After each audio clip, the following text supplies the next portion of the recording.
So nice to see you. I am the proud owner of North Star Coaching, and I do a weekly live to try to help you as leaders with just in time strategies to deal with some of the work that you're dealing with on a day to day level. So let's dive into some of this stuff. My first tip for you this week is really learning about how to deal with those disgruntled employees. I read a book by Cy Wakeman called No Ego, and she talks about the BMW. Now, for all intents and purposes, on this completely appropriate kid-friendly video, I am using her idea of the BMW, and instead of calling it the moaning, whining like she uses in the book, we will refer to it as beaking, moaning, and whining. Those employees that just complain and never have anything positive to say, and they stir things up. If you could just sort of get some of those ringleaders to tone it down, your drama and emotional waste at work would be a lot better. So today's live video is helping you with some strategies to manage the BMW drivers in your workplace and on your team. Now, I think of leaders as anyone who has influence. So you may be in a peer-to-peer relationship and needing to kind of stop the BMW driving around you, because who enjoys that? You're a leader in that instance, even though you and the other person may be at the same hierarchy in the organization. Leaders in church groups, leaders in community, leaders in organizations, obviously. These are tips that all of us can benefit from. Parenting, right? This is the BMW, the beaking, moaning, whining strategy. So there's a couple of things that you can do. One is to think of the whack-a-mole analogy. See if I can download a picture here for you of it. So the whack-a-mole analogy is really this idea of the game that many of us have played in fairs, right? Where the moles pop up and you are constantly whacking the mole, and no matter how much you work on that, the mole keeps coming up, right? And so the game is really just figuring out how many moles can you whack down in a short period of time, right? Well, no matter how many moles you whack down, the BMW car keeps going, right? The moles keep popping up. The BMW driving keeps happening. So one strategy with the negativity is to say, like, stop, whack-a-mole. It comes again, stop, whack-a-mole. And sure enough, you're like whacking a mole all the time. You've now paid your good money at the fair, and the moles are still popping up, right? People are still driving the BMW around you. So that's strategy number one. Definitely in the moment can be helpful to just curtail what's happening, like right then stop it. Fair enough, right? There are strategies when whack-a-mole makes sense, and that's kind of like pushing the behavior and the expectation that you want at people. Second strategy I want to introduce is really this idea of the culture driving things. So all of us have experiences at work, and those experiences drive our belief, which drive our actions and ultimately the results, right? So my experience at work might be, let's say, a payroll mishap, right? I don't know, I was given a bonus, or my pay wasn't right, or benefits weren't deducted correctly, whatever. I have an experience about my payroll. And that drives me to believe that HR just can't do anything right? It makes me believe that I can't trust the organization. Well, if I think HR can't do anything right and I can't trust the organization, you can imagine that my action then is certainly disengagement.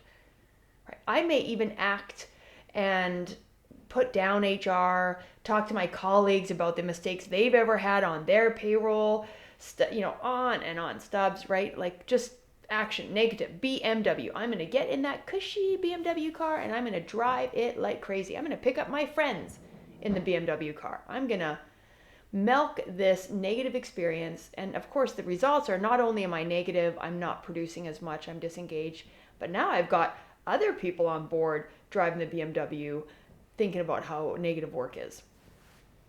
Okay, so that's not helpful, right? Obviously. So we want to sort of drive the culture by giving people different ways to view their experiences. Of course, I can't help everybody having a payroll mishap, right? That's going to happen. I can't control the variables at work. Yeah, that's not the point here. The point is helping people with the insert here of stories. Let me get to a different one. The insert here of stories, if I can click on the right image, is going on here. All right, let me shut these things off. Here we go. The pasted image here with stories right above that yellow line. Thank you for your patience. So we want to help people with their experiences developing more accurate stories. So this area here above the yellow and before the orange is where you as a leader can intervene and help people believe different things about their experiences. So let's say that there is an error with my pay at work. Fair enough, right? There's an error. Well, I could, as a leader, just listen and kind of hope that it goes away and really tackle the next big fire in front of me, because we know leaders have so much pressure to just do more and see more. Just even thinking of the pressures of doing more, seeing more, tackling more, putting out more fires makes me pause and just breathe with you.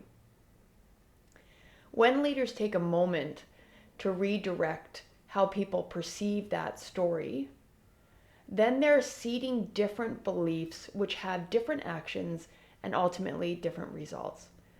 So if I have an employee who had a payroll mishap and they're coming to me complaining about it, I have a chance to redirect that story, right? I can say to them, I know that HR has, been short-staffed and they're really doing an excellent job given how short-staffed they are right now.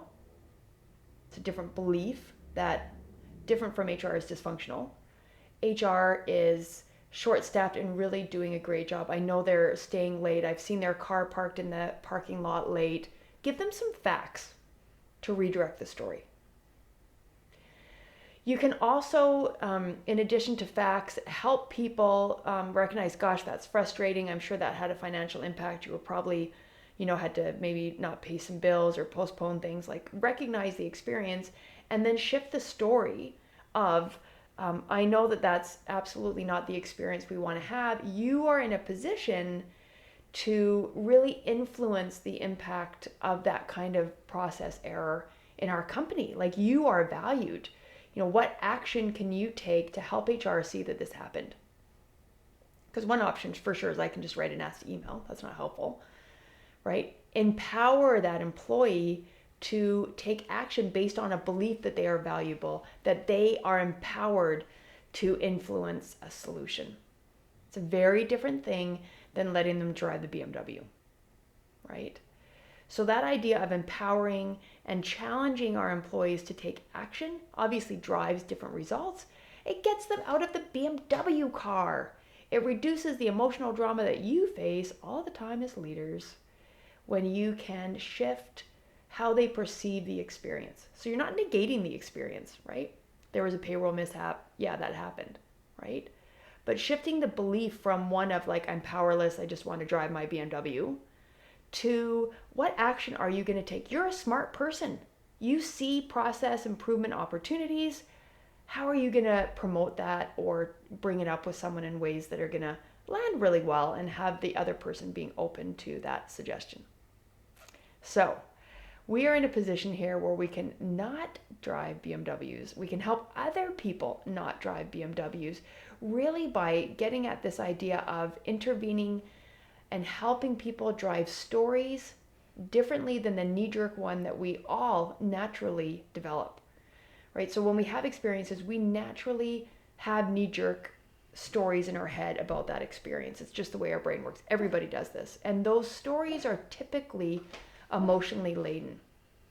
So as a leader, take the opportunity to slow people down, hear their experience and help them develop different beliefs about that experience and how it went down. That's going to empower you with a staff that is more engaged and more results oriented, and activities that are productive versus victim mindset thinking. All right. My goal is to help you shine like a North Star. Check me out at carrieburchell.com. I am here. I'd love to hop on a call, have a quick consultation or a discovery call, or just a colleague to colleague conversation around your BMW people, the BMW you have parked in your employee parking lot, or anything else that I can help you slow down and make sense of. See you next week on Shine Like a North Star.